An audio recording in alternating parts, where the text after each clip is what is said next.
Selamat datang di Mata Militer Ngapa, tempatnya info dunia dan Indonesia, dan yang panas-panas tentang militer. Seruput kopi dulu, Lur. Kalau kita lihat perkembangan kekuatan udara di Asia Tenggara, ada satu pertanyaan menarik yang mulai ramai dibahas.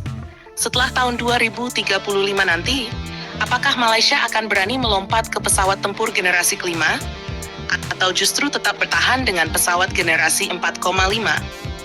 Pertanyaan ini muncul karena armada tempur utama Tentera Udara Diraja Malaysia atau TUDM mulai memasuki usia yang tidak lagi muda.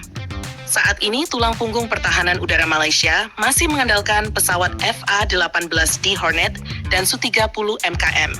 Kedua pesawat ini memang masih memiliki kemampuan tempur yang sangat berbahaya, namun usia operasionalnya terus bertambah dan biaya perawatannya juga semakin mahal. Yang menjadi perhatian adalah, sampai sekarang, Malaysia belum memiliki kontrak efektif untuk pengganti utama kedua armada tersebut. Sementara negara-negara tetangga justru bergerak lebih cepat dalam modernisasi angkatan udaranya. Indonesia misalnya sudah mengamankan kontrak Rafale dan ikut berpartisipasi dalam pengembangan jet tempur KN dari Turki. Singapura sudah mengoperasikan F-35 generasi kelima. Australia bahkan menjadi salah satu operator F-35 terbesar di kawasan. Di sisi lain, Malaysia masih berada pada tahap kajian dan perencanaan jangka panjang. Sebenarnya, Malaysia pernah memiliki beberapa rencana untuk memperkuat armada tempurnya.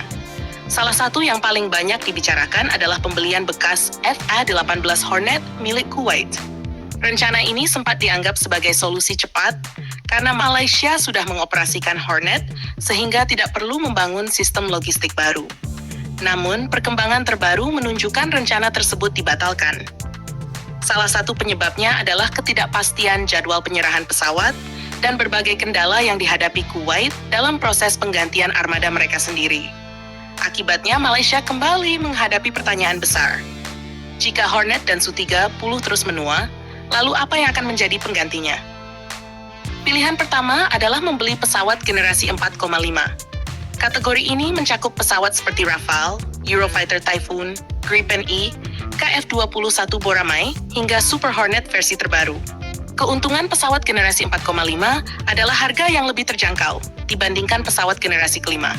Biaya operasionalnya juga lebih rendah dan teknologi yang digunakan sudah matang. Selain itu, pesawat-pesawat ini mampu membawa rudal jarak jauh modern, radar AESA, sistem peperangan elektronik canggih, serta kemampuan serangan presisi yang sangat mematikan. Bahkan dalam banyak skenario pertempuran, pesawat generasi 4,5 yang didukung radar dan rudal modern masih dapat memberikan ancaman serius terhadap pesawat generasi kelima. Namun ada kelemahannya. Di masa depan, negara-negara sekitar Malaysia kemungkinan akan semakin banyak mengoperasikan pesawat stealth. Singapura sudah memulai dengan F-35. Indonesia sedang membangun fondasi menuju generasi berikutnya. Australia juga terus memperbesar armada stealth mereka.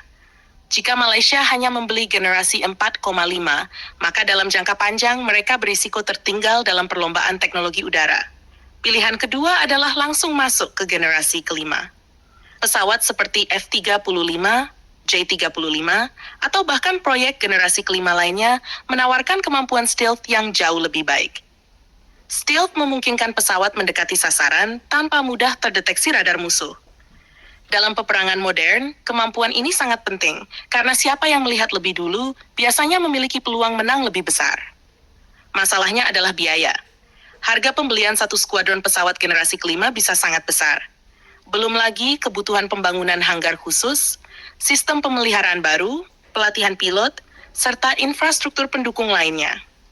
Bagi Malaysia yang harus membagi anggaran pertahanan ke banyak kebutuhan lain seperti kapal perang, radar, sistem pertahanan udara, dan kendaraan tempur darat, keputusan membeli pesawat generasi kelima tentu tidak mudah. Karena itu, banyak analis memperkirakan Malaysia kemungkinan akan memilih jalan tengah.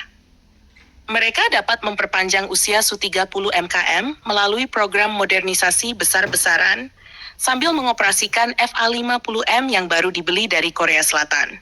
FA-50M memang bukan pengganti langsung Hornet atau Su-30, tetapi pesawat ini dapat mengurangi beban operasi harian sehingga armada tempur utama bisa digunakan lebih efisien. Strategi seperti ini memungkinkan Malaysia menunggu sampai harga dan teknologi pesawat generasi kelima menjadi lebih terjangkau. Pertanyaan berikutnya adalah, apakah Malaysia akan memilih Barat, Timur, atau Turki sebagai mitra masa depan?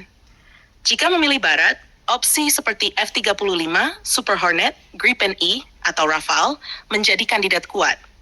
Jika mempertimbangkan Korea Selatan, KF-21 Boramae mulai menarik perhatian karena menawarkan teknologi modern dengan harga yang lebih kompetitif. Sementara jika hubungan pertahanan dengan Turki terus berkembang, bukan tidak mungkin KAN juga masuk radar perencanaan jangka panjang Malaysia. Yang jelas, waktu terus berjalan. Hornet dan Su-30 MKM tidak akan selamanya mampu menjaga langit Malaysia tanpa program pengganti yang jelas. Semakin lama keputusan ditunda, semakin besar risiko terjadinya kesenjangan kemampuan tempur udara. Karena itulah pembahasan MRCA pasca 2035 menjadi sangat penting. Ini bukan sekadar soal membeli pesawat baru, tetapi menentukan arah kekuatan udara Malaysia selama puluhan tahun ke depan. Apakah Malaysia akan berani masuk era pesawat stealth generasi kelima, atau justru memilih generasi 4,5 yang lebih realistis dan sesuai kemampuan anggaran? Menurut kalian, jika menjadi pemerintah Malaysia, pesawat mana yang paling cocok menggantikan Hornet dan Su-30 MKM? Tulis pendapat kalian di kolom komentar.